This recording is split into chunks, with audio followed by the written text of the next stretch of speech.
Yo, welcome guys to the Football Rig, back here in another episode of the Arsenal News Drilldown. I know it's an upsetting week for a lot of Gunners, and tonight we're going to break it down for you guys. We have an elite panel as usual, Taryn and Gianni, man, and make sure you guys hit the like button, subscribe also to both of these gentlemen. I think they are doing elite shows.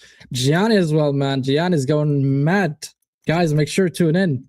I love his shows, man. I love his shows. If you want something late, if you're, in the Eastern Hemisphere of the world and you want late shows, man, Gianni is a spot to go, bro. Just enjoy his enjoy his streams, man. How are you doing, guys? How are you guys doing? We're good, man. We're 4 points clear. The top of this Premier League. We're still top.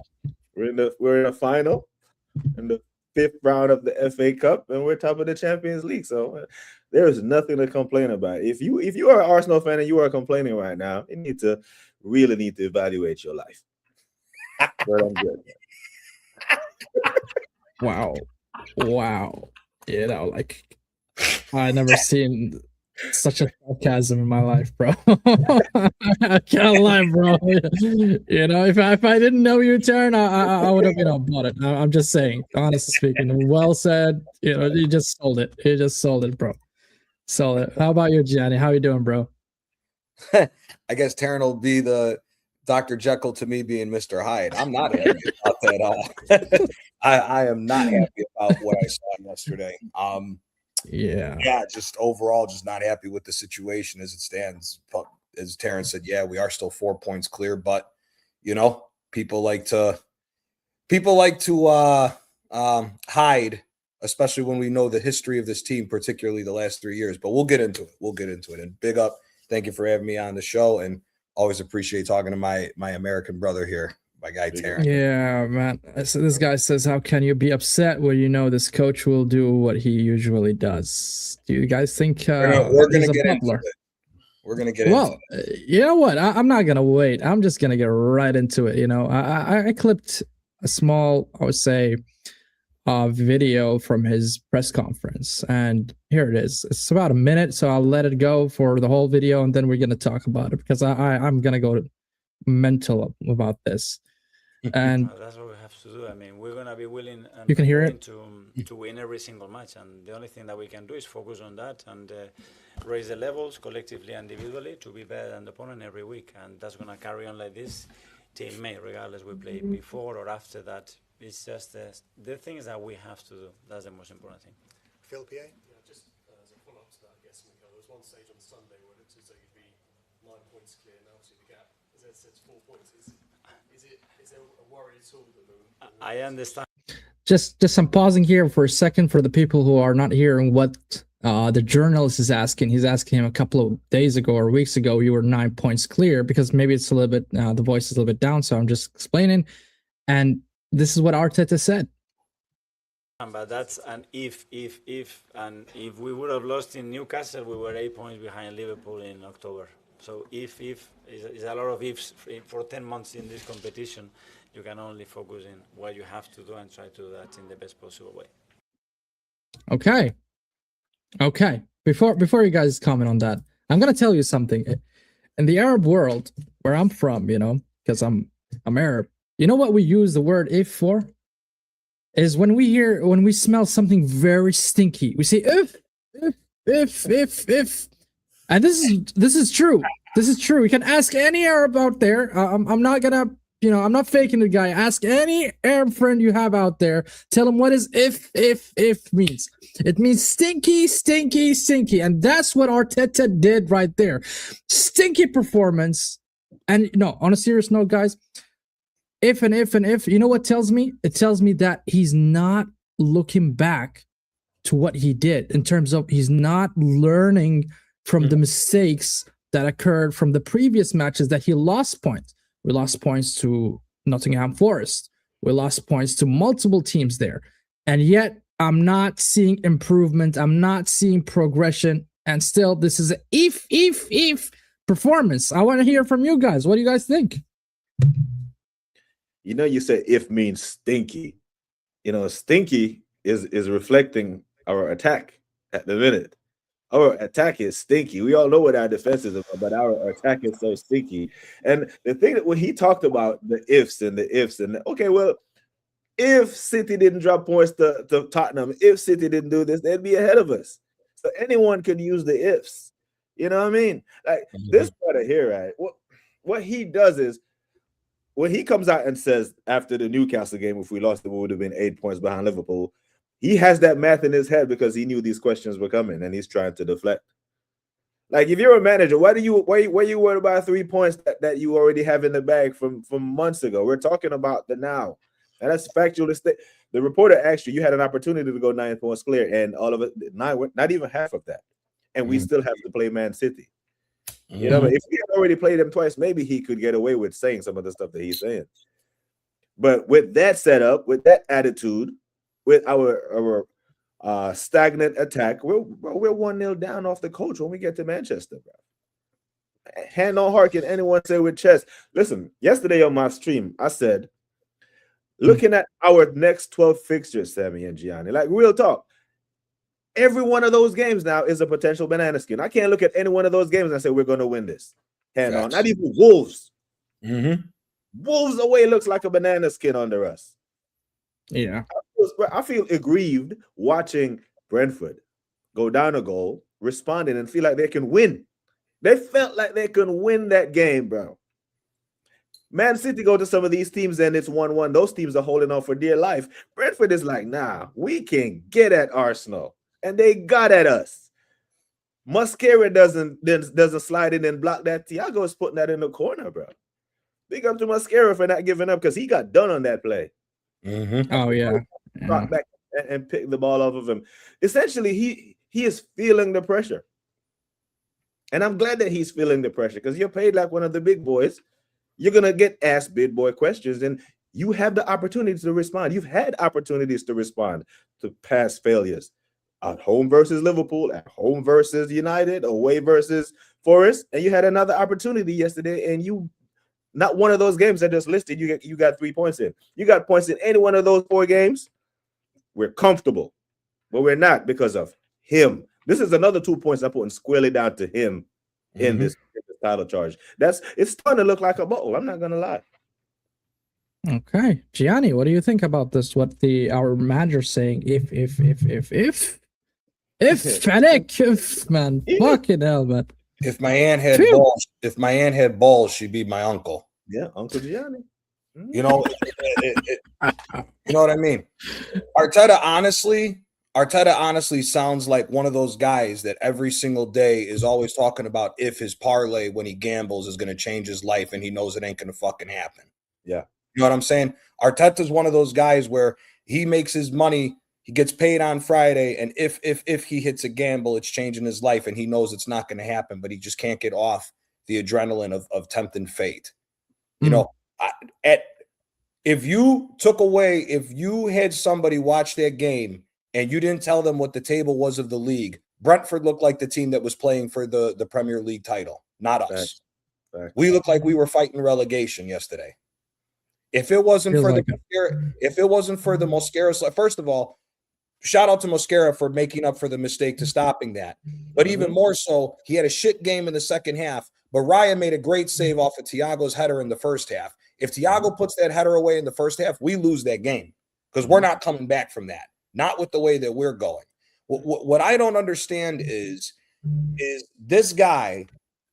We have seen throughout history the pragmatic managers of a Jose Mourinho, of a Diego Simeone get it wrong. They go in defensive. They can't get out of that. And they can't make up for a goal when they go down early. When you see that game yesterday, if Brentford would have scored early, do you guys honestly think we could have came back and won? Because I think if we'd have came back and got a tie the way Brentford was, if they scored first, that would be a win because of how shit we played. This guy's getting it wrong all the damn time. We're playing people out of position. We're playing people that are hurt. We're tempting fate with people that are hurt to potentially go out for long-term injuries. I mean, the fact that Declan Rice was a one-man midfield yesterday, that Zubimendi didn't offer a damn thing. Eze, I feel sorry for Eze. I'm still on the Eze defense league because Eze should not be starting as a hold that, Gianni. There we go. That's hold that thought. I want you to carry on. Here's what he said about Eze. And I quote, "It's not easy when you move to a new club and when you play against a team that is like Brentford. The ball is a lot of times not on the floor, and especially for creative players, it's more difficult." Brother, that's all a load of shit. It's all a load of shit. We're not pulling any punches today, brother. Here's the thing right now.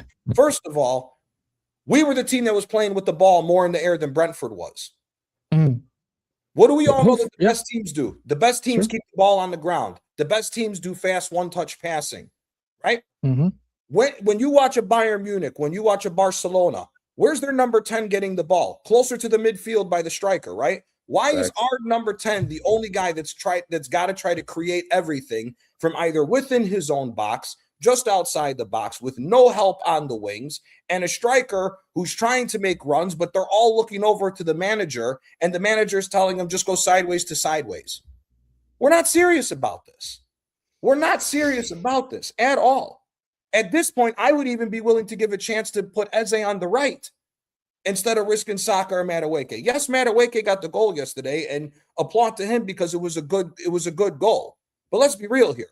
Madueke is the only guy I've ever seen that's got the pace to run past three guys and dribble and then send the ball to if you're playing in West London, he'll send the ball back to North London. Yep. Well, it's to the point now that it's basically, are you getting paid behind the scenes to throw the season away? Because it's basically being looked at that you're now doing this on purpose because everybody else can see this. Again, Declan Rice yesterday, if you saw the way he was trying to line us up, him and Zubimendi looked as if a double pivot, but now he has Rice going in to get the ball deep to turn around and run, to go and start the offense, right? So if that's the case, if he's going to be your number 6 to bring the ball up, why is he the one running around the opponent's box to create, and you're having Eze and Zubimendi sit outside and just look like this? Eze and Zubimendi were twiddling their thumbs, waiting to see what the fuck they were going to do to try to do for creation. Brother, the man's got the whole system all fucked up. The whole system is all fucked up. And it's just, now it's starting to look like it's more deliberate. Yeah, which comes to my second question here too, and I'll address this to Taryn. A lot of the fan base are saying the players didn't play well, the manager did not set up. So it's a blaming game basically between, is it the player's fault or is it the manager's fault? My thought is, if your whole attack are not firing and none of them are performing, then it's something related to the system. You actually effed up the system tactically, that you're not allowing your or getting the best out of your attackers. Basically, that's what because you can't be having all these players, Gyökeres, Madueke, if you want to consider him a good player, Trossard, Eze, and none of them are performing. None of them are performing, and this is alarming and jarring to watch. You know, what is your thoughts? Are you against, is it the manager's fault, or you think the players just folded and crumbled?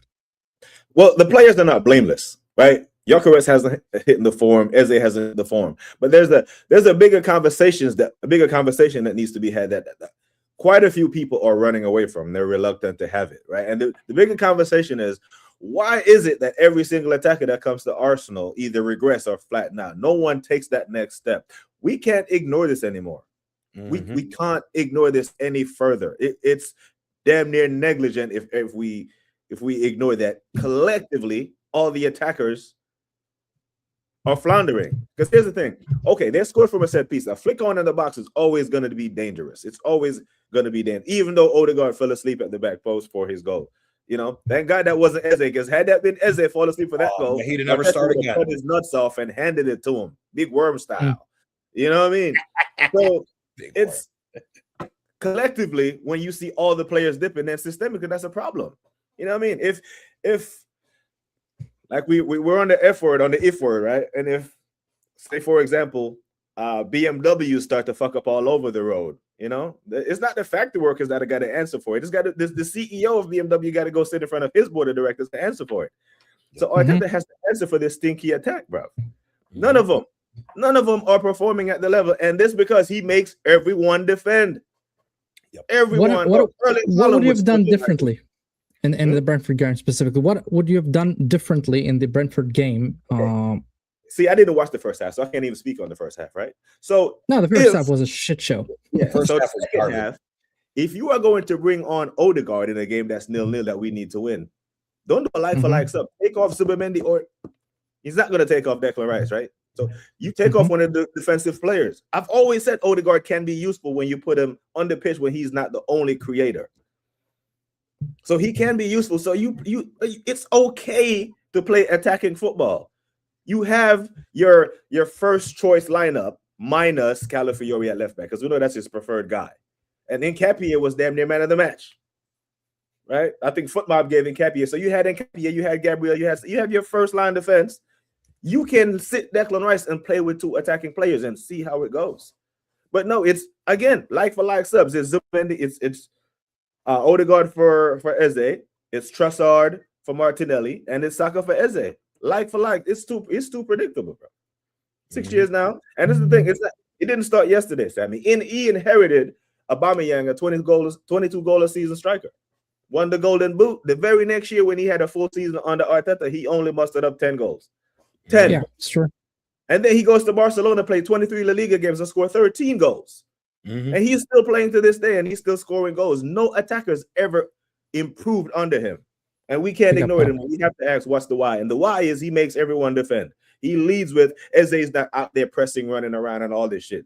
Odegaard comes on, pressing, running around. What I see him come on, I see him get a chance, and he kicked the ball out the damn stadium. I see him overhits a pass for I think that was meant for Timber. And then he fell asleep for the damn goal. So all that pressing, like his substitutions made us worse. Because Saka didn't do anything. He was a downgrade on Madueke. I'm sorry. That's saying a lot. It's a tough conversation people ain't ready to have. Which is here, right here, guys. Look, this is Madueke in the last two games in the Prem. 8.4, 7.9. He's been really good. I'm not saying he's the best player we have, but he's been good. And to play Saka, and this is a good segue actually to the next topic, which is injuries. And I can see it. The guy is not fit. Odegaard is not fit. They look like 40 years old, players. I mean, what the hell, man? What the hell are we seeing, man? What do you think, Gianni? You think Odegaard was still injured, Saka was still injured, and yet he risked it and played them?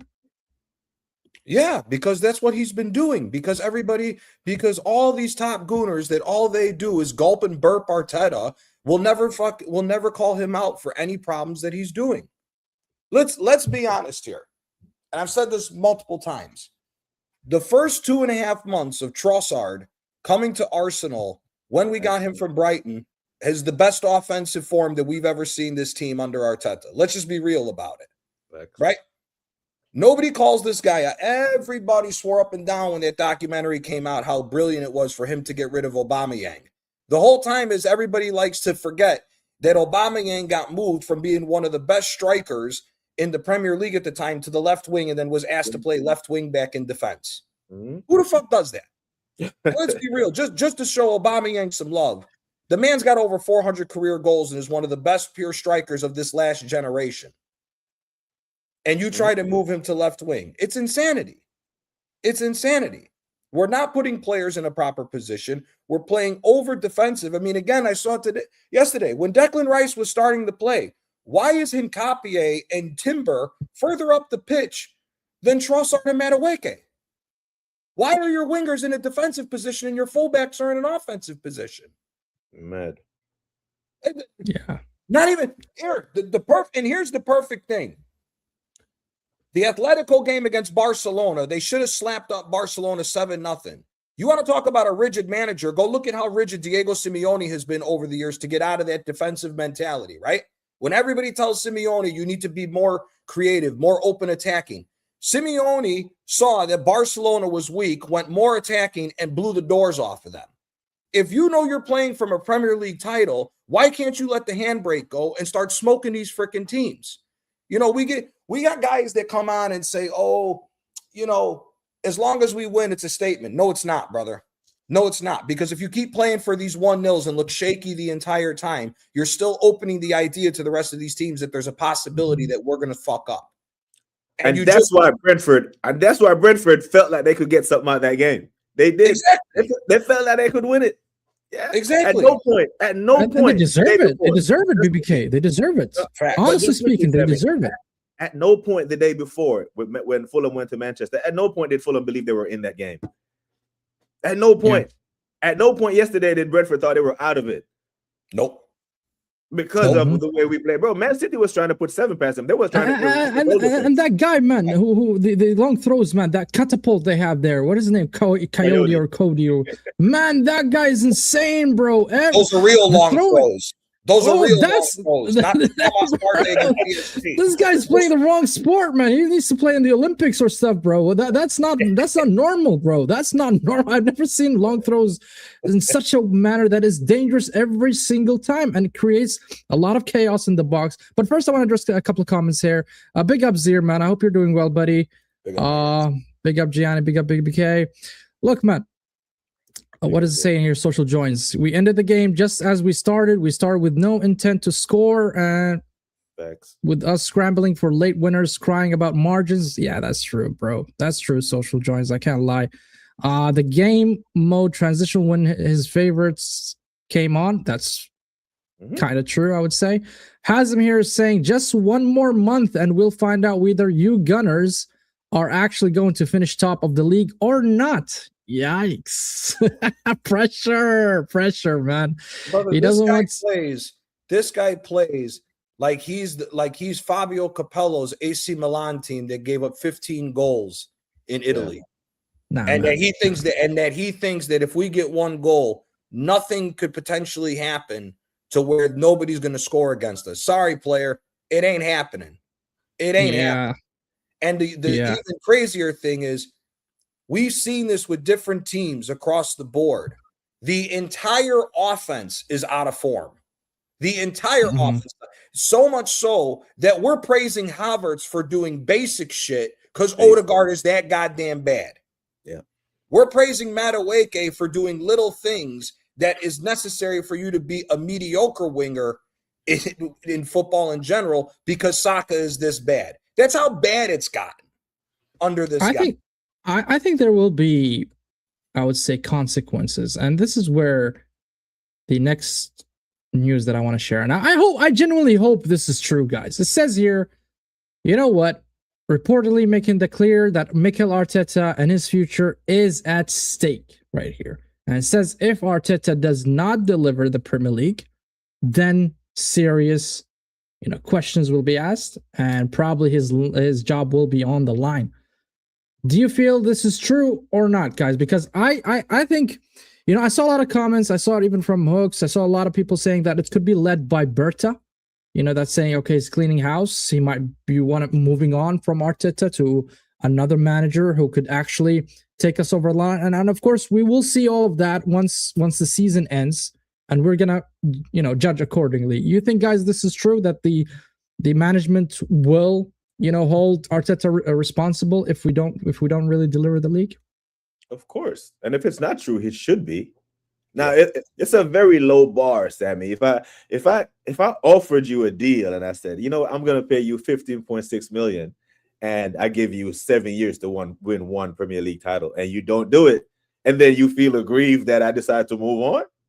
So he has to know this. Right? Yeah. He just think he's just going to have an infinite, never-ending contract at Arsenal Football Club, just finishing second. From this position, we're saying the position that we were in yesterday and the day before and the week before, that 2 trophies is the minimum. So if they're letting him off the hook with just winning the Premier League, he's getting off lightly. From this position, there's a huge split in the fan base. Some people are saying, and on a big accounts as well, saying we have to back up our squad. We have to back up the players. Now, even at very dire moments, now we are, dropping points. The players need that kind of confidence from the fans, need that kind of cheering from the fans. Or do you guys believe we have to apply pressure and, to try to get the best out of them? You think which approach will get the best out of the squad? You think the pressure or trying to back them up? Or you will hold the stick in the middle? The What do you pressure. think, Gianni? The The pressure. pressure. The pressure. You think- Once Okay. once Chelsea started winning titles, when Abramovich started dumping money, you think those fans let up on the pressure? Mm-hmm. When City got money dumped into it and they saw where they were, and then they brought Roberto Mancini in after his run at Inter Milan, you think they gave up on pressure? Let's go back even to the more historic teams. You think those old Liverpool fans from the 70s and 80s during their dynasty period didn't put pressure on those players to continue the standard? Same with the old Inter, same with the old AC Milan, same with the Juventus. This is the only club that tries to rewrite history and create revisionist history on how this sport should be handled or should be played. It's ridiculous. Yes, the guy's got to go. Come on now. $1 billion. Again, I say this all the time. We're the only team that has spent $1 billion and not won any trophies on the way Keep there. it every stream. The billion spent. You have to. You have to. Brother, give $1 billion to one of these other teams in these other leagues. You know how many fucking trophies they're going to clean up? Mm. Go give $1 billion to Inter Milan right now. If Inter Milan got $1 billion right now, they might have won one of these Champions Leagues and kept winning more trophies. Yeah. You have to put it in that perspective. You have raised the bar with the money. You have put yourself out here saying, now we've put the money. Because remember now, everybody used to say Wenger couldn't do it because he wasn't getting the money. Brother, you give Wenger this team right now, we walk this fucking league. No, I don't care what anybody says about Wenger's last half of his career. You give him this team right now, I'm chilling because I know we're winning. The question is, are we winning a domestic treble or a domestic double? That's really the question at the end of the day if Wenger's the manager of this team. That's the problem at the end of the day. He has to go, bro. He has to go. There's no more excuses with this shit. Yeah. I agree, man. There are managers who've been sabotaged. There have been managers who've been done wrong. He is not one of them. He's been given everything the modern managers say they want. Time, resources, a hand in the transfer, a heavy hand at that. But the most important thing is time and money. And he's been given all of it. He just, bro, you can't get a 7-year free hit. I'm sorry. Like, he's been here 3 years too long. You know what I mean? So, yeah, he has to go. And there is not, if he feels upset that the club is putting pressure on him or is going to move on, if he doesn't win anything, then he is more narcissistic than we think. Like, how dare you think you can just sit at this club and not win going into 8 years? Come on, bro. Yeah, that's true. Well, Social Joins here saying, I don't want to bring up his comment because he misspelled something. But anyways, he's saying here, all that holding hands, Kumbaya has got them second, and how much help do you know? We're going to talk about the expectation of the season at the end of the stream. Social Joins, please stay there until then, and we want to hear. He's right about that, because you know what one of the problems is with modern I'm not day disagreeing with him. I'm not. I just want to say, you know what the problem is with modern day football?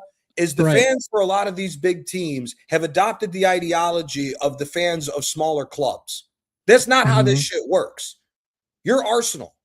You're in the same bracket as the AC Milans, the Inter Milans, and the Juventus. You're in the same bracket as the Barcelonas, the Real Madrids. You're in the same bracket as the PSGs and the Bayern Munichs. You're in the same bracket as Manchester United and Liverpool. You need to Gianni, hold that fucking standard. I understand that. 100% I agree with you.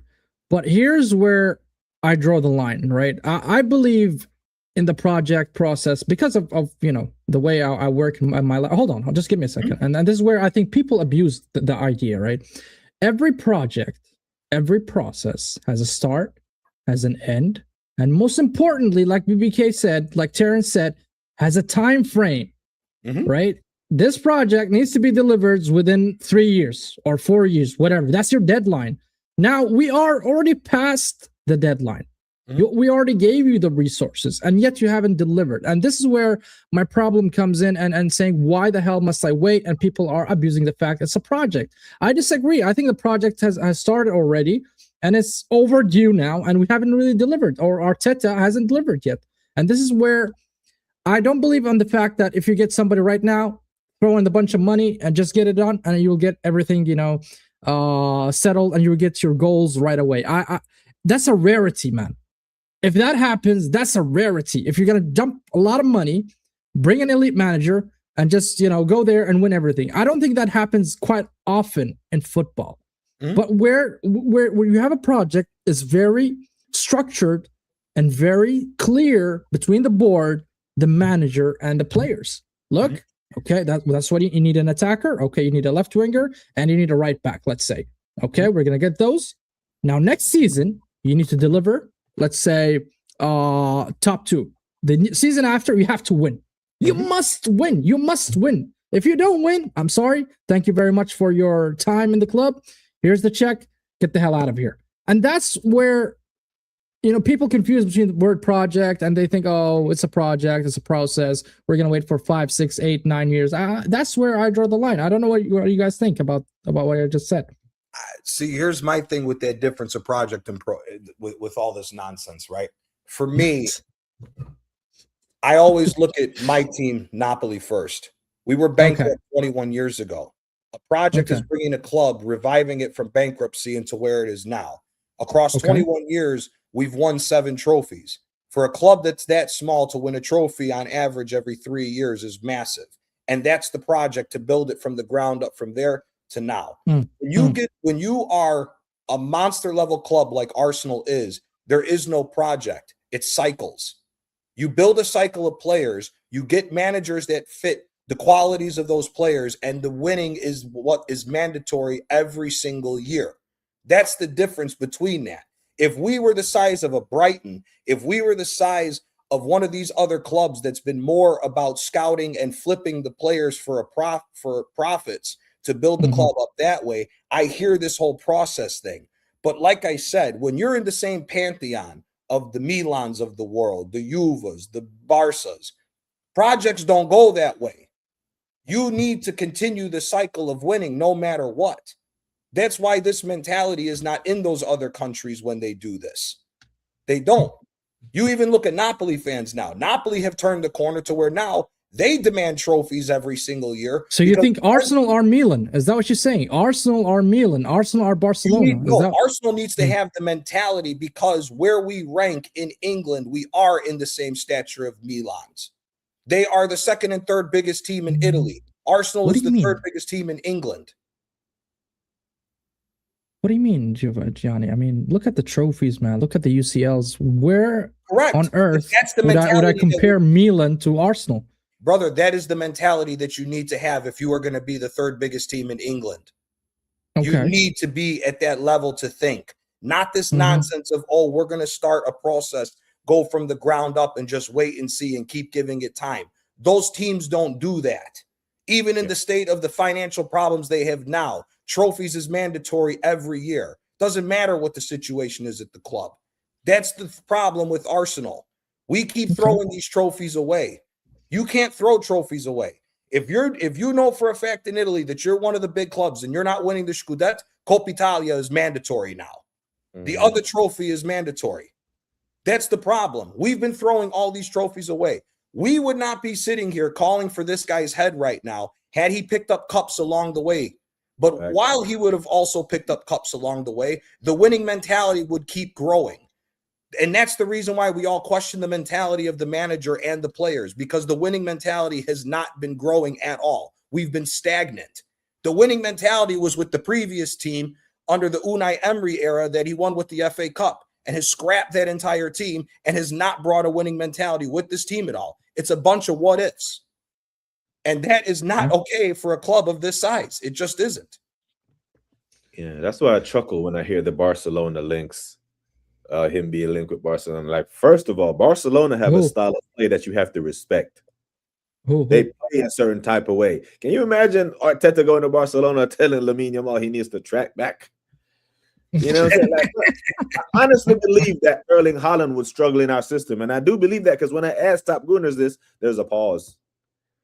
Like, if I'm going to ask you, one of the most generational strikers or the most clinical strikers, we've seen this boy score a hat-trick with 3 touches.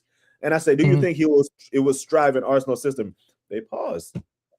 Why do you need to pause? They pause because they know the attack is shit, and he's responsible for it. No, look, I'm going to go crazy in this take. And I genuinely believe this, guys. I believe even if I give Arteta prime R9 and prime Ronaldinho, we're still going to look like shit.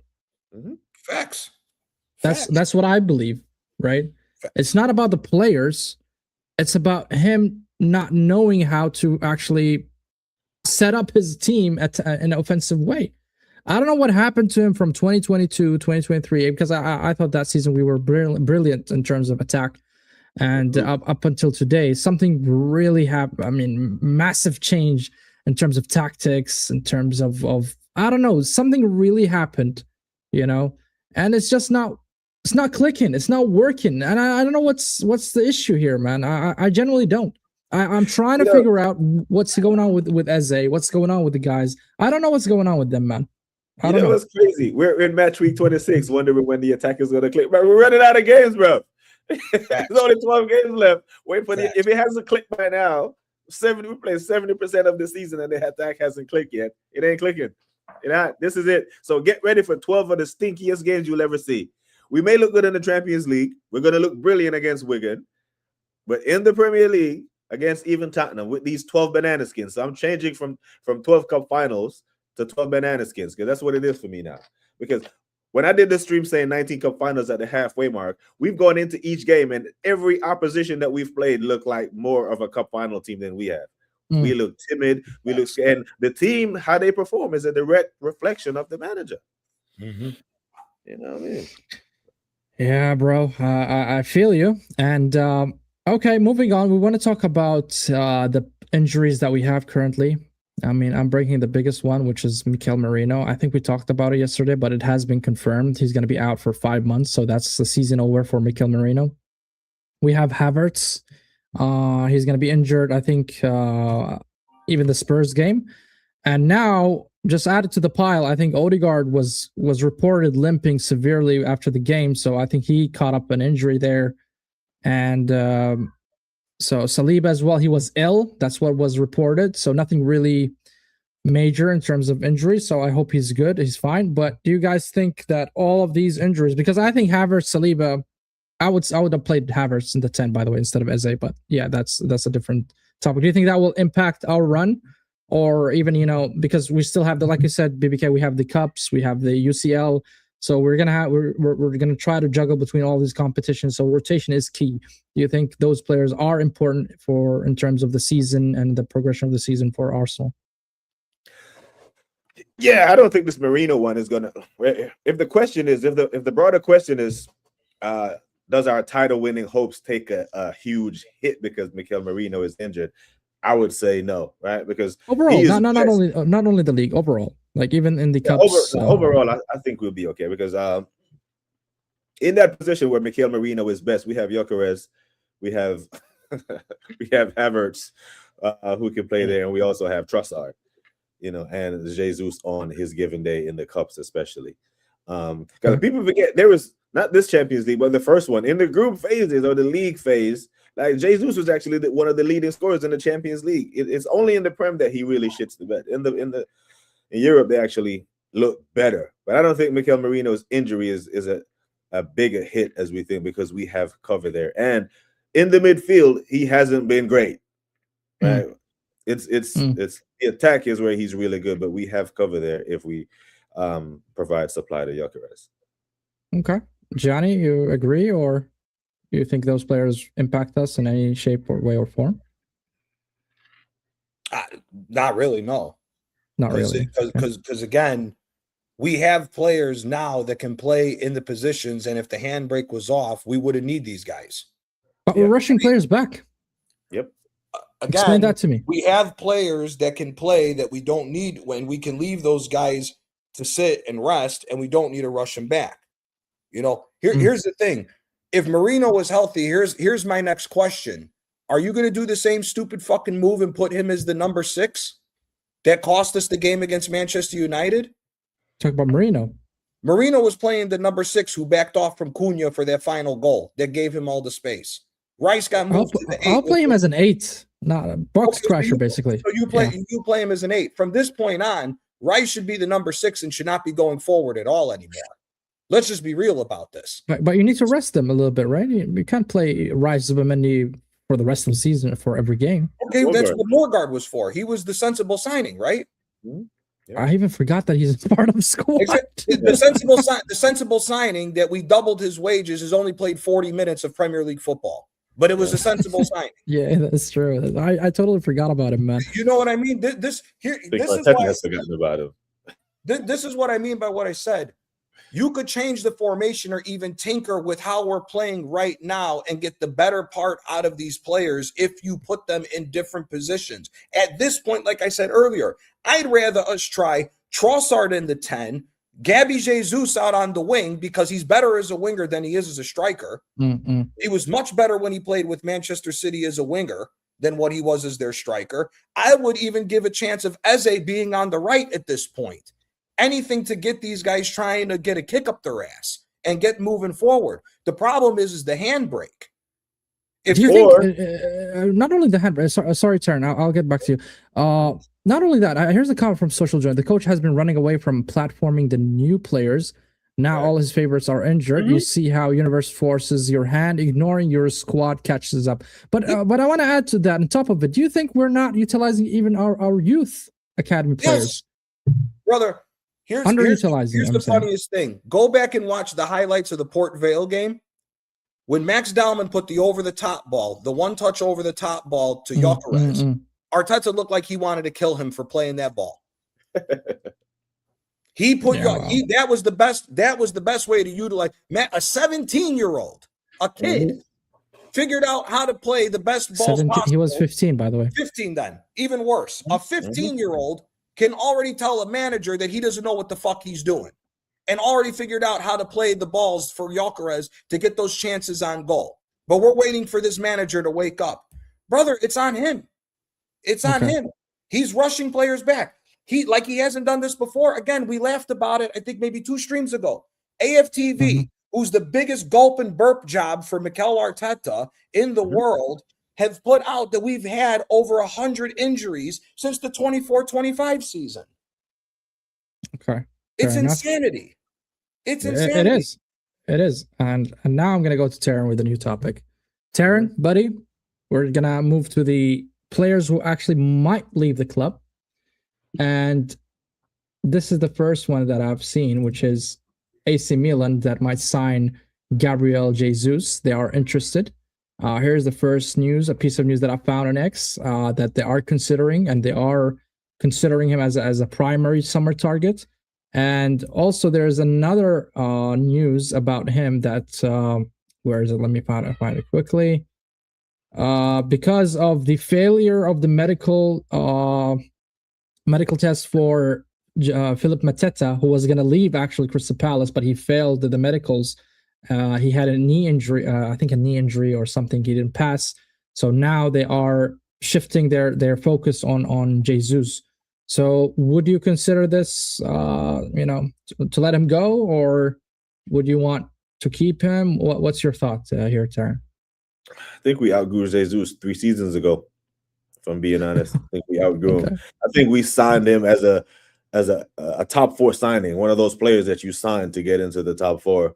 But we immediately signed him and went on a title run as a surprise to everyone.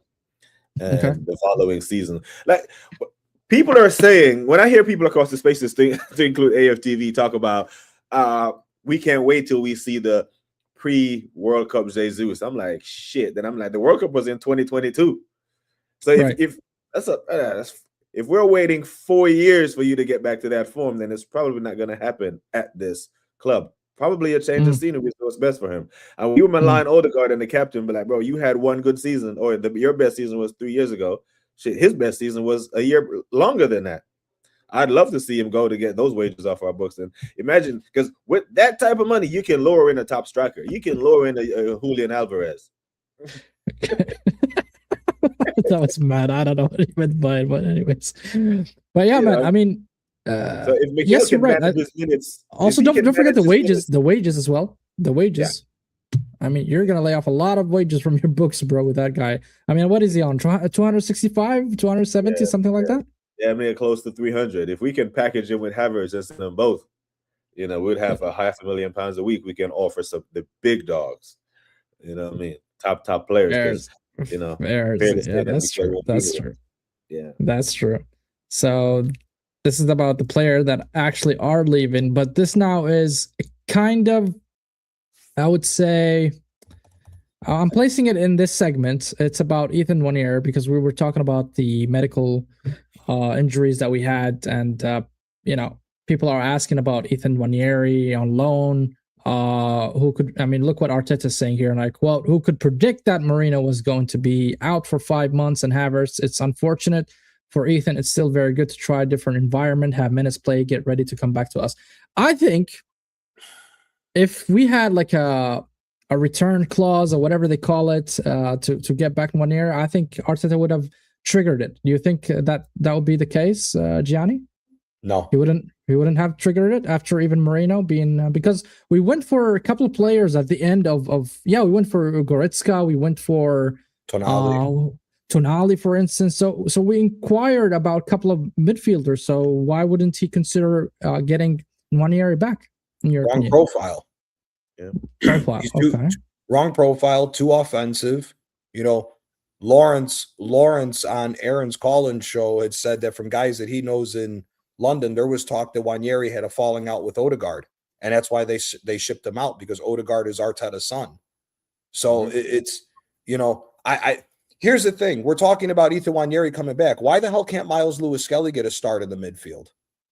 He doesn't trust him, apparently. But so if you're not going to trust Lewis-Skelly, who's a similar profile to Wanieri's more offensive and can play on the wing.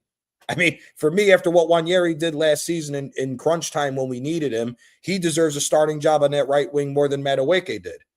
I mean, if we're looking at everything, I mean, obviously hindsight is 2020. I'd have rather spent that $50 million that we spent on Madueke on somebody else, and Ethan would still be on the team starting at the right wing position at this point for me. You know what I mean? This is why we've said at times when you look at other teams, the way they do things, they get in a crop of players. They get in a good solid 18, 19 players of talent that they've gone out and acquired, but they use the youth as well in order to save not only their money for when you need to do emergency purchases and stuff like this, but also because there's possibilities that your young players can grow into being starting 11s for the team. Miles Lewis-Skelly right now, just off of the run that he did against Atletico Madrid when he carried the ball, he should be starting in this midfield right now. I don't care if you don't trust him. We need an offensive spark. Declan Rice running from one box to the other, running around like a madman, when everybody can agree or not, when you see the camera zoom in on him for the corners, Rice is limping. Whether we like it or not, Rice is limping. He's limping at different times throughout the games. He needs a rest. So if you're going to put Zubamendi in the 6, why don't you go offensive with Lewis-Skelly? I mean, about that, I would have played him instead of Calafiori in the Brentford game. I wouldn't play. Lewis-Skelly as a left back is not what it was for me. Yeah. I'm saying when we are chasing the game, right? He played Calafiori and he subbed off as well Trossard, so he changed the whole left side. To Martinelli and Calafiori, right? So I would have gone with Martinelli and Skelly because of what you're saying, because he is a little bit offensive. I think he would make good runs. I think he would make a little bit of space for the others instead of Calafiori, because Calafiori looked like shit, honestly speaking. And Hincapié, I know he assisted the goal to Noni, but I don't like. I mean, when I see him go forward, it's a bit cringy, man. It is. Yes, he does slow down our attack. Yeah, but he can defend. He is a better defender than Calafiori. No, defensively on the MLS point. Yeah. Just quickly on the MLS point. Sometimes I wonder if Arteta really learned anything from Pep while he was down in Manchester putting out cones. Because I know Pep didn't teach him this shit here that he's doing. Because if we talk about on the Skelly point, there's a kid in the Manchester team right now named Nico O'Reilly, who's been playing at left back, who's been playing well there. And now he's playing midfield. He's midfield now. You know what I'm spitting facts, guys. That's the same guy. That's the same guy who took Skelly's job in the England squad. True, man. And he started away at St. James's Park. They won the game 2-0. And in the Fulham game, he started midfield. They win the game 3-0. Now that player, when Pep say, go out there and run through a brick wall for me, he go do it. You are Skelly and Mikel saying you out there, man, fuck off. Not listening to you. You out here. You cost me a World Cup spot. Facts. Eze is in his prime. Like Eze is no spring chicken. He's 27 motherfucking years old. My memory serves me correctly. Eze was not in the 2022 World Cup squad. So if he's not in this one, he will never play. If that's a dream for him, Mikel has already lost him mentally. He did. He's damaging players physically in Benjamin White, Saka, Havertz, and he's damaging and losing players mentally. Eze, Skelly, Rice. Yeah. Imagine if we don't win this year and he stays, how many of the top players are now asking for transfers away, even if they signed renewals? Plenty, bro. Plenty, I'm telling you. Rice right now with the situation going at Real Madrid would be a perfect number 6 to go in over there. Perfect number 6 to go to Real Madrid. I can't lie, bro. It's just frustrating even to the thought of it. Just frustrates me, bro. Exactly to what Terrence's point. And here's the other thing to throw in. I like what he brought. Who else was Pep's assistant coach that used to be the manager at Chelsea?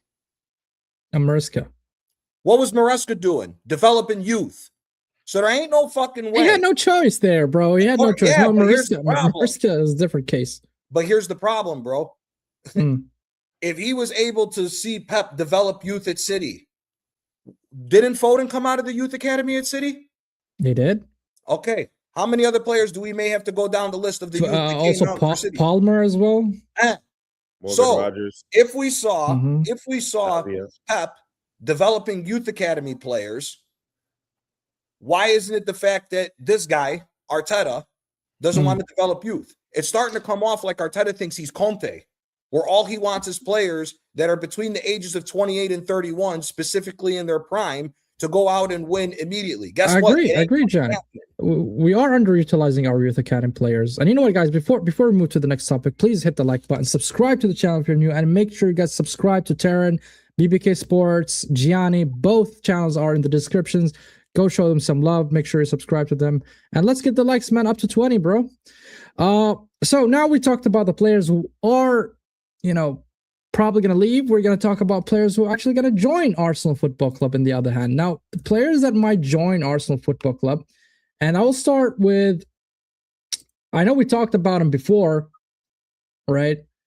But the thing is here, they brought up a different aspect or a different, I would say, approach is offering a swap deal, between either Gabriel Jesus or Martinelli as part of the deal to sign Alvaro from Atletico Madrid. So what do you guys think? Should we go for this? I mean, instead of spending 100 or splashing 100, we could splash maybe, I don't know, 50, 60 and offer Martinelli as well.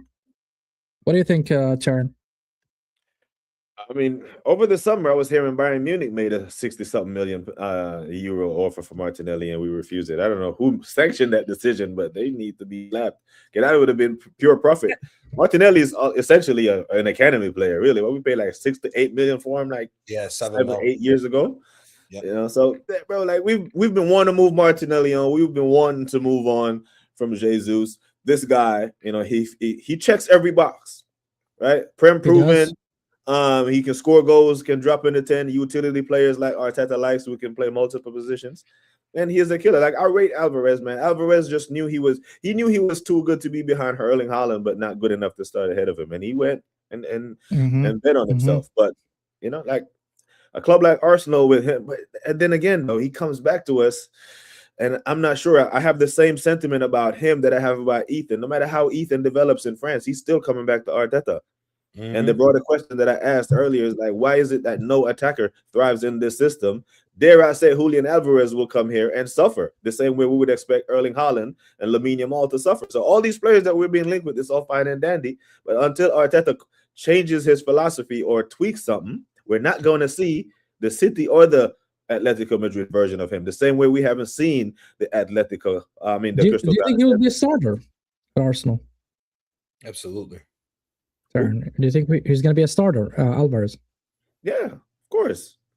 100%. Yeah, of course, man. This is Berta's guy. Mm-hmm. No, yeah, he is. I mean, Berta's the one who brought him to Atletico Madrid in the first place. So he has the connection. As I said before, he still has the number on WhatsApp. They're still texting with the agents and all. He can do it all, man. He can take that pieces. He can hit the ball, scores, screamers, techie on the ball. Sure. Yeah, man.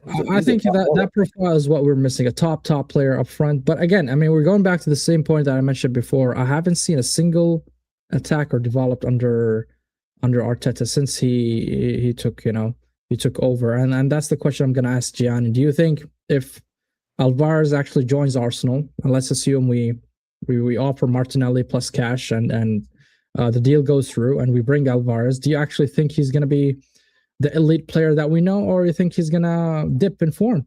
If assuming, of course, Arteta still remains as our manager. If Arteta remains and he still plays this bullshit 4-3-3, he's not going to be the player that we saw at City or the glimpses that we've seen at Atletico, because he's not a winger. Okay. Now, this is to where I'm going to go with this, right? Let's say Arteta wins the League Cup, and let's say he wins the FA Cup. They keep him, but he doesn't win the league, right? Okay. You're telling me now that we're going to go spend over the last 2 seasons 170 million combined with Gyökeres and him, and the offense ain't really going to change? Well, it's madness.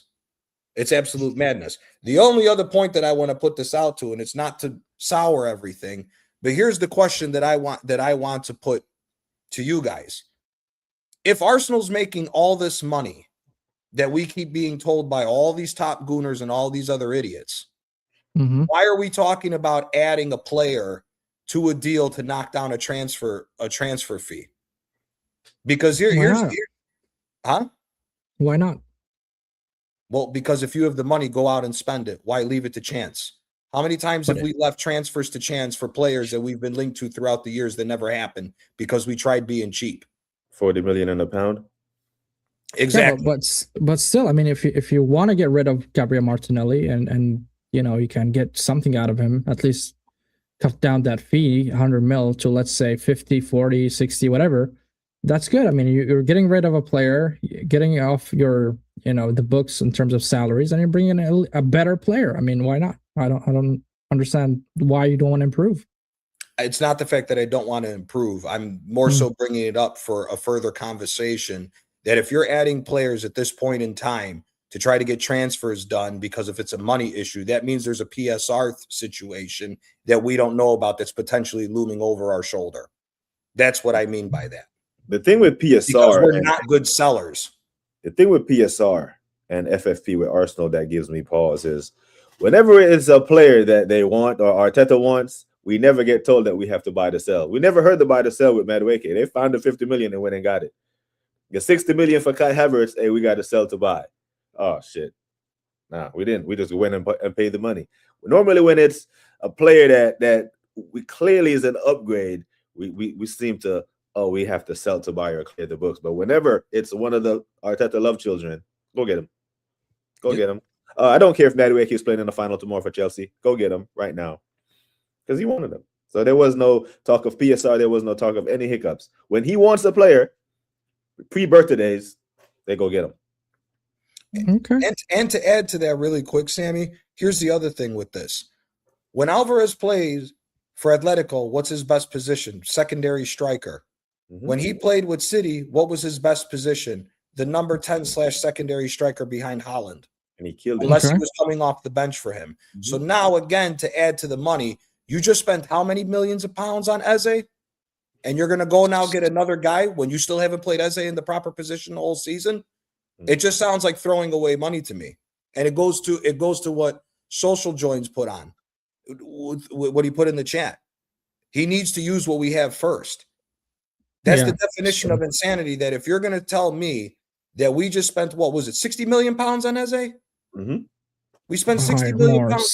67, I think, but yeah. Okay, 67 million pounds. So we transfer that into euros. That's about what, close to 77.5 million euros. You're telling me basically if we're playing round, we're going to spend 180 million over 2 seasons to still possibly play players not in their proper position. It's madness to me. It's absolute madness to me with that. It is. Listen, I'm not trying to say I don't like Alvarez. I would love to see him.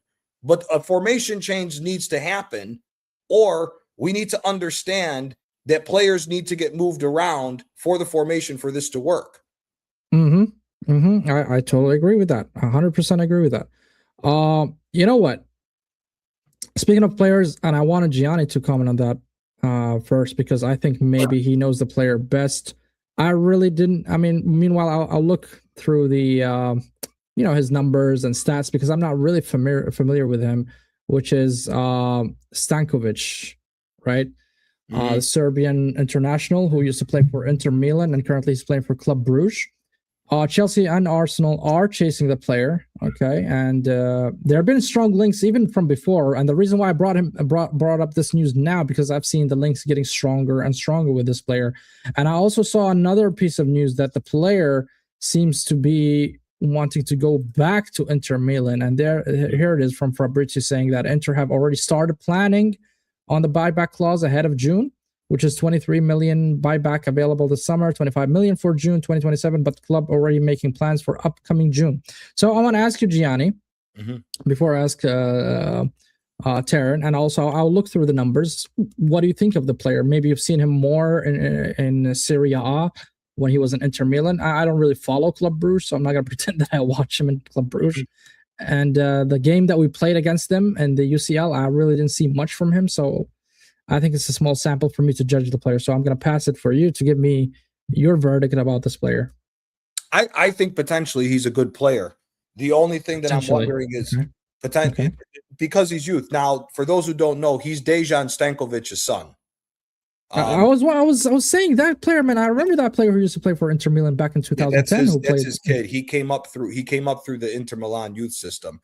The only thing that I'm wondering is that if we'd even have a chance at getting him, because Inter's really starting to push towards this youth movement with the team. That was the same reason why they bought that midfielder Sucic, the youngster, to add to their. That's why they're developing. That's why they're developing the Esposito brothers. Why they purchased Boni from Parma.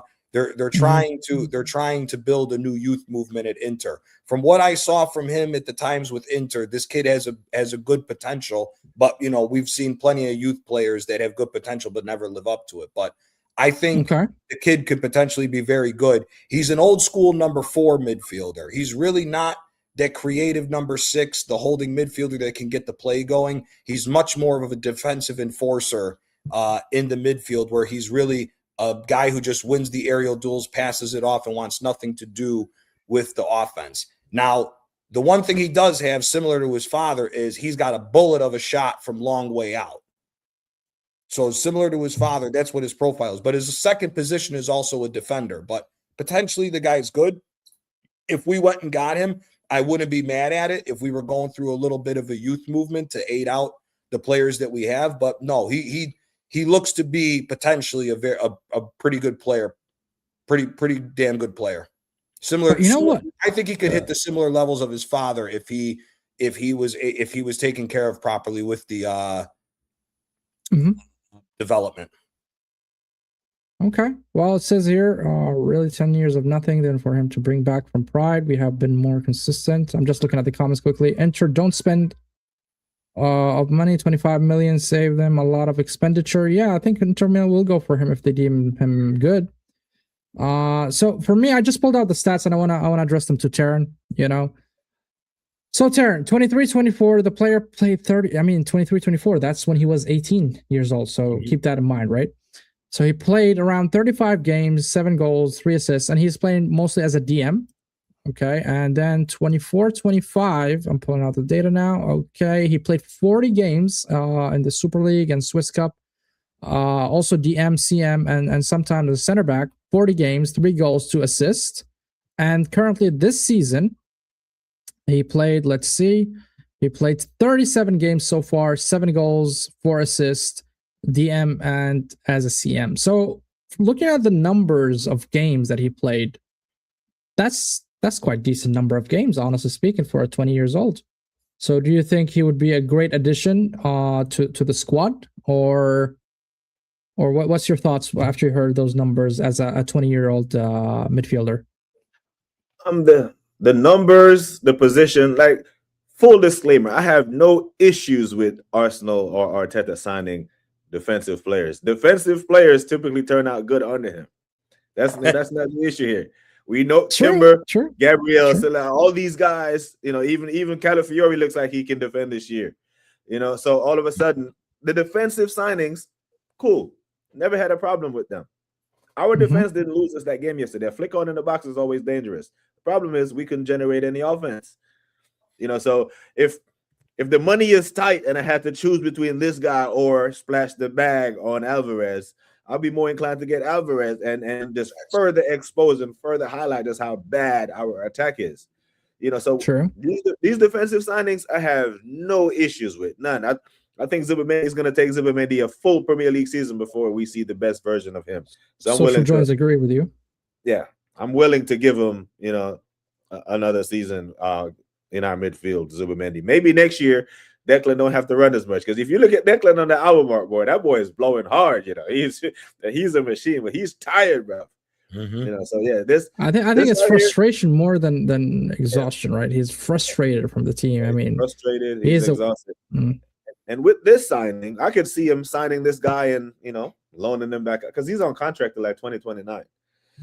Okay. So he'll cost a good bit of money, or we could buy him and loan him. It's kind of like how we did Saliba. Yeah. All right. But I don't have any issues with him. But it'll be difficult to get him, because there's strong rumors that Çalhanoğlu's leaving Inter to go to Galatasaray. So, and I think that's why Inter's lining him up for the buyback to potentially be the. Okay, that makes sense. That makes a lot of sense. That makes a lot of sense if that's the case. Well, I think that's all for the Arsenal news that I could gather this week. And now we're gonna go to the last segments, which is probably my favorite. Is what do you guys feel about the season? So I'm going to pull out a picture about the banana slips that Taryn mentioned.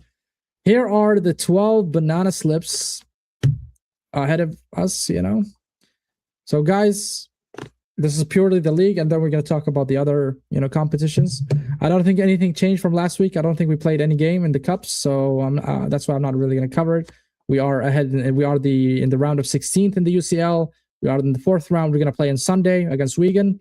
And the final of the Carabao Cup will be in the 22nd. So I don't think your thoughts have changed when it comes to that competitions. But I want to talk to you about the Premier League, guys. The 17 or the 13, 12 bananas that Tara mentioned. So what do you guys think? Who has the tougher run between us and Manchester City? And yeah, your thoughts basically. Taryn, I want to start with you, buddy. At this point, it don't even matter if we have this uncanny ability to make simple games difficult. Now, I know there isn't any easy game in the Premier League, right? These are the 20 best teams in the English pyramid. I get it, right? Mm-hmm. I hear that. But no one can convince me that playing Wolves at home and depending on 2 own goals to beat them was a good performance. But we were told to shut up because we got the 3 points anyway, even though the performance was alarming. Now, in the football space, if you ask a football fan with 12 games remaining, which team do you think is more likely to win all 12? They will tell you Man City, because we have seen them do it. Now, it would be a little surprising based on how their form is this season, but in the overarching scheme of football in general, and looking at the 8 years Pep has been there, you'd be like, well, this is kind of like what Pep does. This is his thing. Now, on the Arsenal side, you ask an Arsenal fan, a sensible one, do you think Arsenal can win these 12 games? It's probably good. Nah, we can do it undefeated, but that could mean 8 wins, 4 draws, and that could cost us the league if City win 11 and draw 1. You know what I mean? So, I look at these 12 banana skins, and I'm saying, even though we're in fully control of it, our performances leading into them gives me a whole lot of pause. So where do you think we're going to drop points, Taryn, out of this 12, games? This is tricky because, all the other games that we drop points, I never thought we would drop points to Man United at home or I know. Forest, Brentford, all of these teams. But now, these are the teams. I had all of those down as wins. So when I look at these, I have to think about all those wins that I thought we would have. Now, obviously, it's Wolves, we're favorites. It's Tottenham, that's 3 points. But all of a sudden, Chelsea could be a 1-1. Okay, so Chelsea won. Okay, Brighton. Because we've been beating Chelsea, Brighton. Yeah, I think we beat Brighton. I think we beat Everton. Bournemouth did a double on us last year. I know. That's match week 32, and then match week 33. Oh, we won against them in the first leg, no? Yeah, we did. Okay. Yeah, but that match week 33 away at the Etihad is where I will say we'll know if we're winning this Premier League or not. Yeah, I think that game is going to be detrimental. Well, Gianni, do you think City will drop any points, or there's a high, let's say, let me rephrase that question. Do you think there's any match that is a high possibility for City to drop points, in your opinion? I think there's a high possibility of both of us dropping points, because the thing is this is just the schedule for the Premier League. We haven't thrown the FA Cup games or the Champions League. Yes, this is what Mr. Scooby Mac is saying here. There's no easy game in the Prem. Look at the spuds in the Champions League as well. I mean, there's a lot of games in between. You know what? That's a load of bullshit. There's no easy games in the Premier League. There's no easy games in the Premier League because we play like fucking morons. Now, there's easy games. There's easy games where we beat Leeds 4-0. Then all of a sudden it's a reflection of the manager. But the losses, these shit performances, they're a reflection of him too. Exactly. You know, you make certain games look easy, and then we make a meal out of some that we're heavy favorites in. Mm-hmm.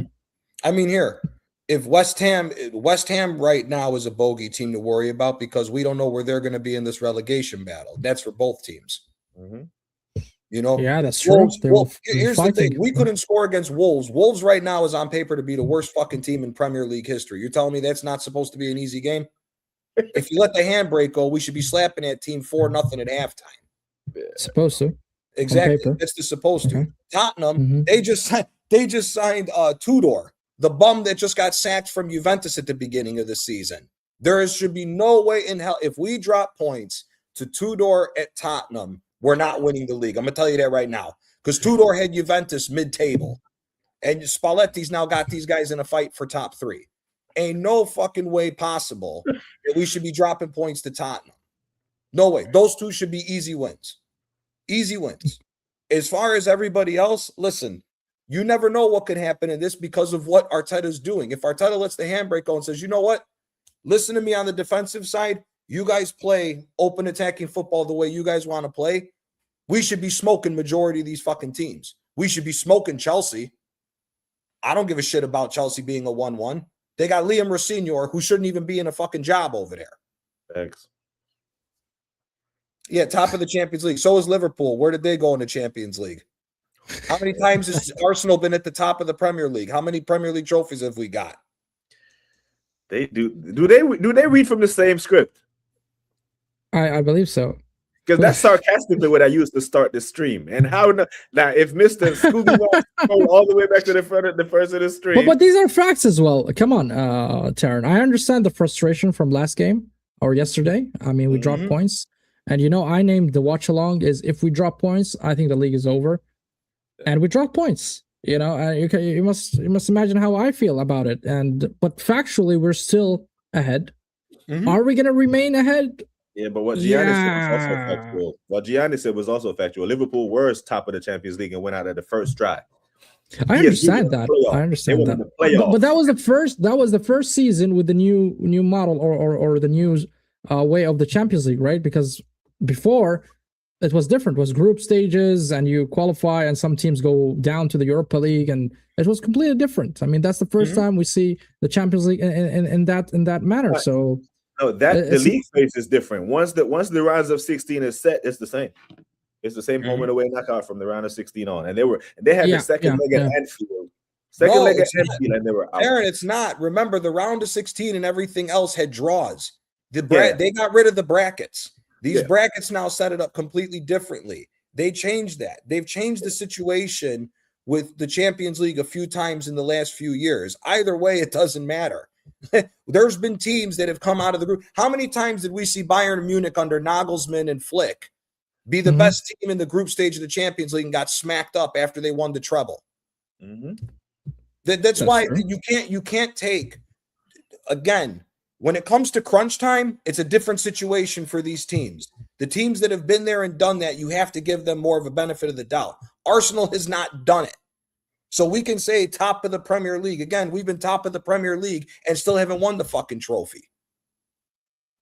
We were in the race with Liverpool last year. If Liverpool took the rest of the league serious towards the end, we'd have lost the league by at least 15 points last year. We only got within 10 because Liverpool didn't give a shit about the last few games. These are the things that these people like to leave out when they make these stupid arguments about doing nothing but positivity. Here's the reality at the end of the day. We don't know. We still have to get redrawn to see which side of the bracket that we're going to go on.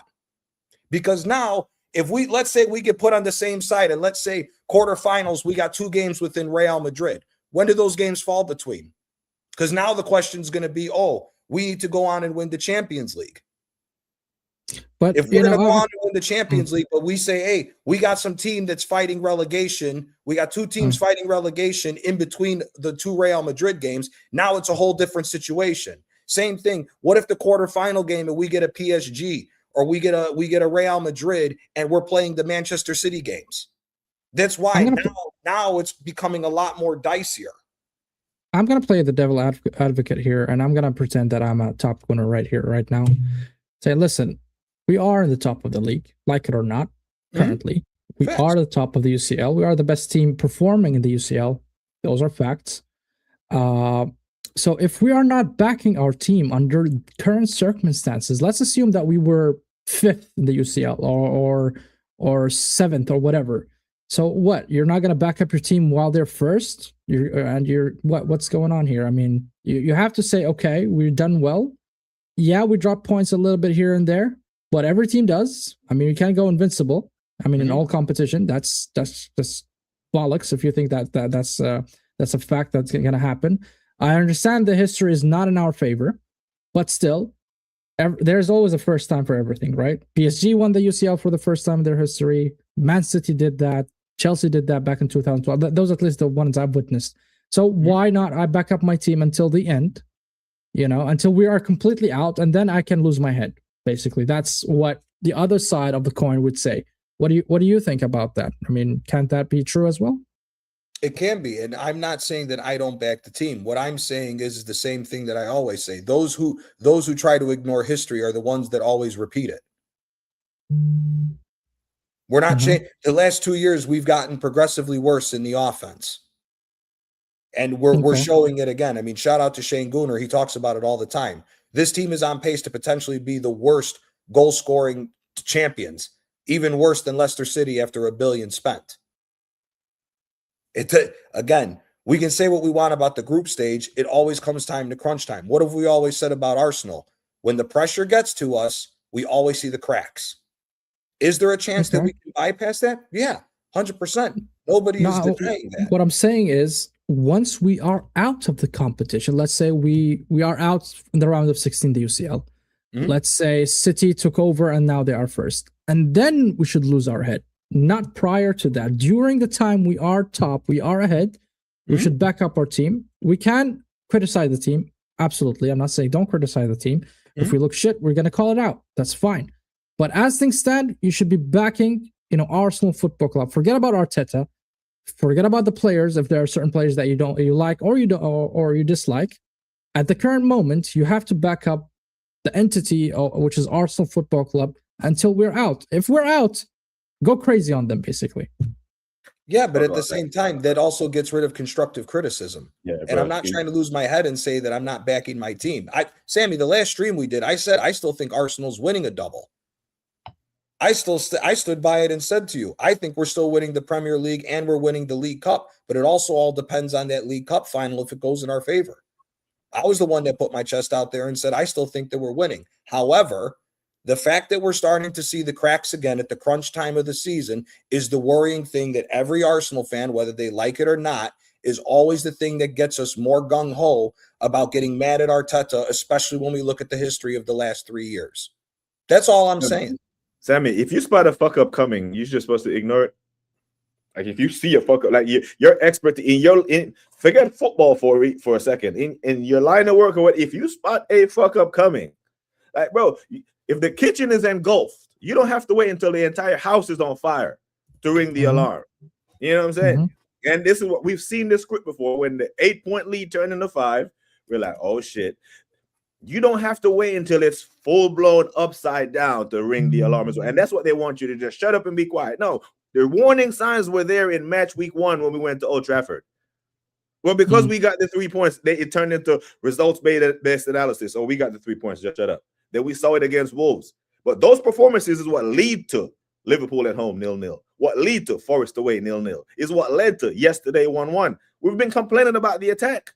And here we are now. At the end of the season, when it goes tits up, Mr. Scooby Mac and all these motherfuckers will come on and say, well, we didn't do enough. Who the fuck are they talking to? We've been telling you this for 3-4 months. Mm-hmm. But now is the convenient time to speak about it. No, you can spot a fuck up coming. That's why experiences and projections. I can project that this is not going to go well. This is not a football thing. This is businesses across. It's life. Yeah, it's life. It's life. Sammy, if you own $1 million car, if you own a Ferrari and you got to drive home every day and one of the routes is a street that's filled with potholes and you're blowing out a tire every week, aren't you going to realize, hey, this is costing me $1,000 every time I drive home. Maybe I should get away from it and change the way that I'm doing to not go with the same. Gianni, again, I'm not against criticizing the team. I'm not against calling out certain things that is happening. Like Terrence said, if you're spotting a fuck up, if you're spotting, something's not going right. I understand all that. Guys, I just told you, if I give Arteta R9 and Ronaldinho, we're still going to look like shit. So I'm calling out the attack. It's not like I'm against you here. No, what I'm saying is, as a criticism aside, we have to wait until things, let's say, settle down. Basically, if we're out, if we lose this league, I'm gonna go mental on the club, man. The way we are performing, because it's enough is enough for me. I've been waiting for a league for 22 years, bro. 2 decades, 2 decades of my life has been suffering with Arsenal, bro. So man, I understand the frustration. I understand that we've been here a couple of times and we effed it up. I supported even Arsenal in the Leicester season. I thought we were going to do it. We fucked it up. I supported Arsenal at 2006 at the final. I said, yo, that's my first UCL. And all of a sudden, Barca just, did us dirty, I've seen it plenty of times. So I'm traumatized because of that. And I'm still suffering from PTSD because of it, because of City and what they've done to us for the past 5 years. So I'm not against all of that stuff, but at the end, I'm gonna give it the benefit of the doubt. I'm gonna be a little bit optimistic until the end, until I see, like Terrence said, you're spotting the fuck up. I'm gonna try to ignore it and just walk straight and hope it doesn't hit me. You know what I'm saying? You can ignore it all you want, but when your check engine light comes on, you can ignore it and still get to your destination. But it could just be your gas cap that's loose, or it could be your cam positioning sensors. It could be from one extreme to the next. Yeah. And your cam position sensors not on the highway, and your engine freezes on the Autobahn when you're doing 200 kilometers an hour, and you're fucked. Or when the first time the check engine light came on, you could have pulled your ass over and checked it out. Yep. Pull over, check out this attack. It's not attacking. And I see Mr. Scooby Mac talking about he's a season ticket holder. I saw all the season ticket holders standing up singing Super Maker. Doesn't matter if your season. Yeah, in the last game of the season when we won shit. We didn't win anything. And 60,000 of you season ticket holders were standing up, singing the manager's name, praising him for going trophyless. So you season ticket holders, you men are part of the problem. Yep. And, because Real Madrid boo their players and their coach off at halftime, mid-season, end of the season, Super Sunday, May 23rd. Fuck all we won. He's giving the speeches and they're singing his name. Look, you know what? I would thank every fan that goes to the stadium and sings for the club and try to support the team. But also, I think the global fans are what made Arsenal international and put it on the spotlight in the global scale. So I wouldn't say a season ticket holder fan is better than any other fans. For me, they're all Arsenal fans. They are here to support Arsenal Football Club. So I don't agree with the facts that, or the stance that you've never been to the Emirates Stadium. Who cares, man? You've never been to Emirates Stadium. But some of us, live in the Eastern Hemisphere of the world and have to wake up at 4 a.m. in the morning to watch the club. How much commitment you want to somebody to wake up as early as that 3 a.m. in the morning to watch the Arsenal Football Club because they love the club and they support the club. So it doesn't matter if you're a season ticket holder or not. That's just my opinion. I digress. But anyways.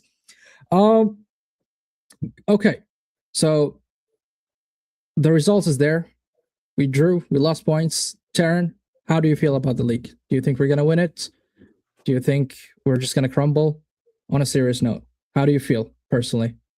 Well, I never had us winning it to begin with. I had us winning both the domestic cups.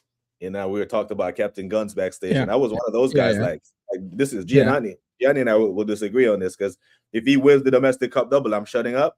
And then he gets to see out his contract. Not a contract extension, but you get to, 1 more year go again. So, yeah, Okay, let me rephrase. Do you think the chances are less now? Do you feel it's less? Do you think City are really, the Sharks are really just circling around us?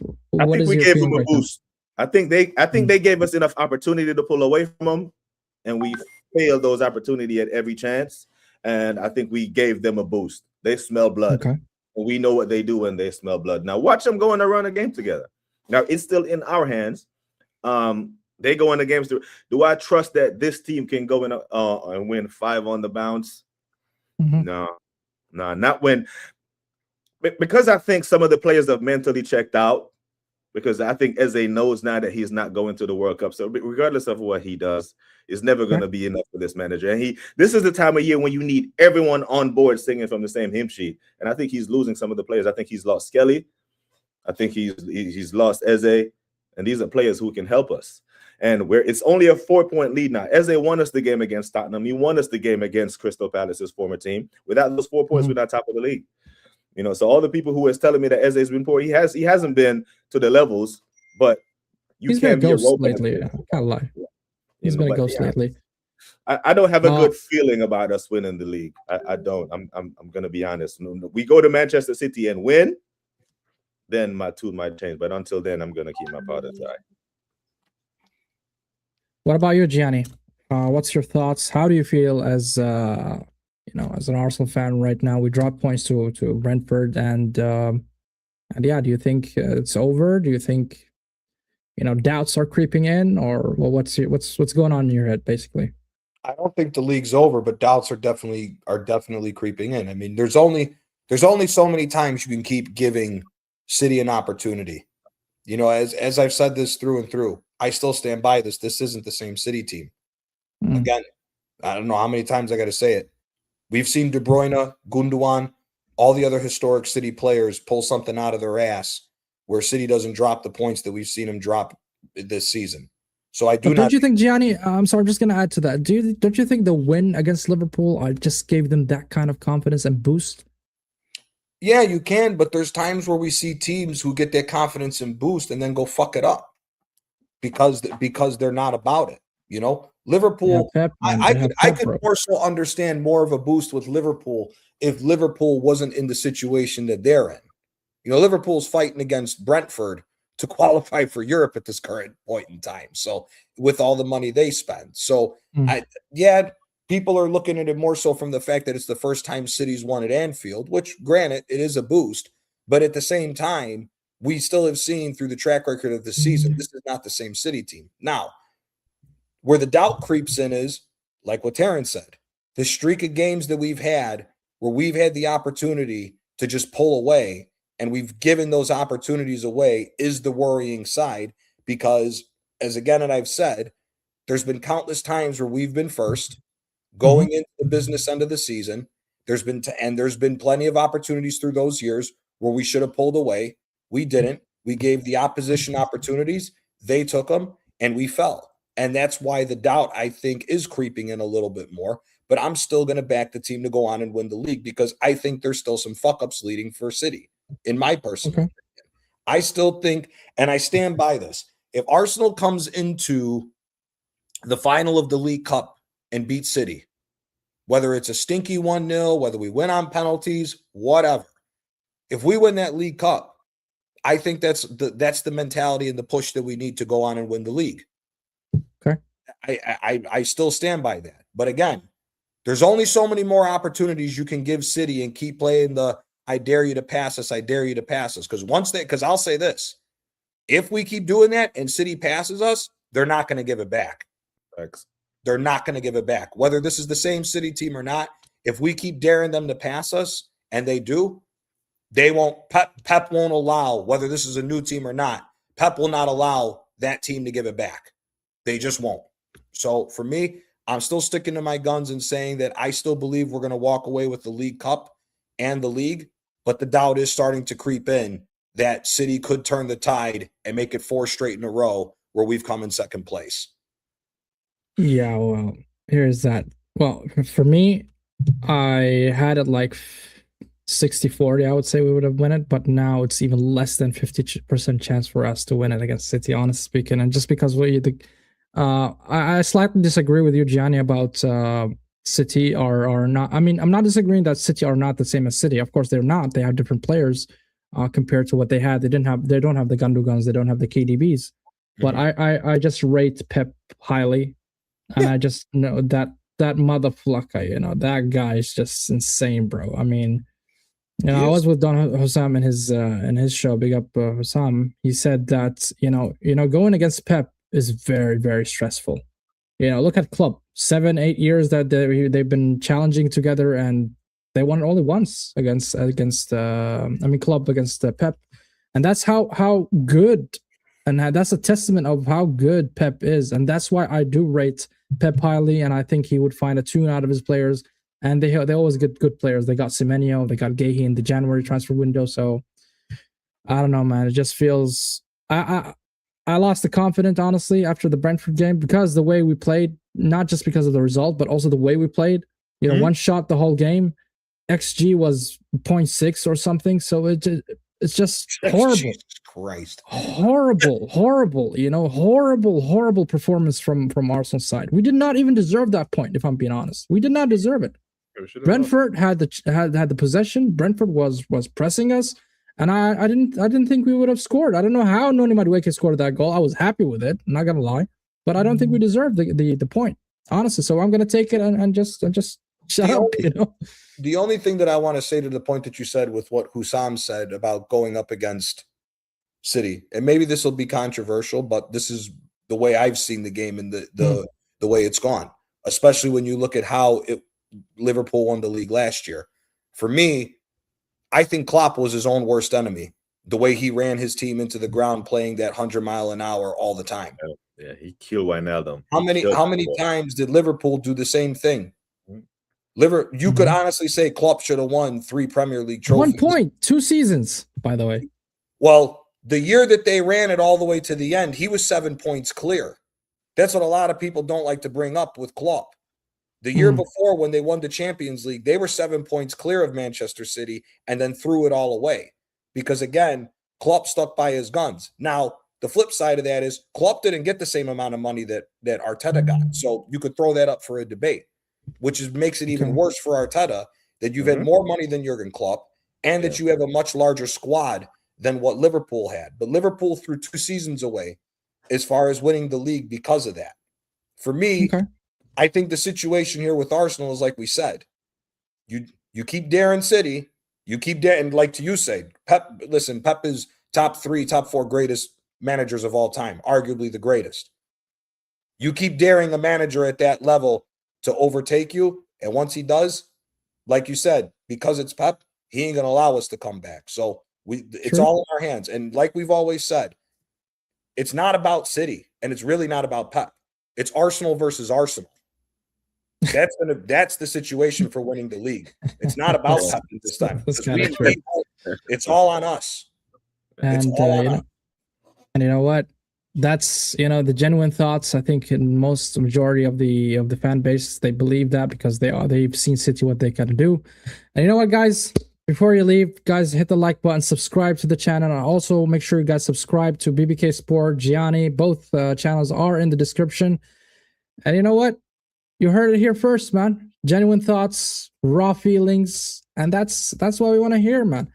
And on that note, guys, I want you to stay safe wherever you are and have a good evening.